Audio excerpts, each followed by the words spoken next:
मकरंद पाटील आणि शिवेंद्रराजे भोसले यांच्यामध्ये सध्या कोल्ड वॉर सुरू आहे असं चित्र पाहायला मिळते। माझ्याकडे कोणतंही पॅलेस नाही, मी साध्या बंगल्यात राहतो। मंत्री मकरंद पाटलांना शिवेंद्रराजे भोसले यांनी उत्तर दिले। खासदार छत्रपती उदयनराजे भोसलेंनाही त्यांनी डिवचले।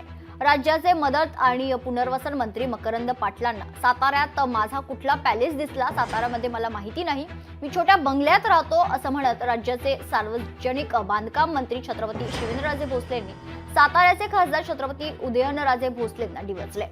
पंढरपुरातील एका खासगी कार्यक्रमात ते बोलत होते। आबांनी सांगितले की हे नुसतं कॉम्प्लेक्स नाही तर हा पॅलेस आहे।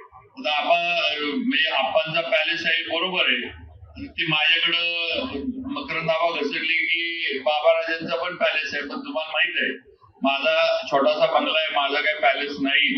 आबांना कुठला पॅलेस दिसला साताऱ्यामध्ये माझ्या इथं काही माहित नाही। लोकशाही मराठी ऐका, पहा, जागरूक रहा।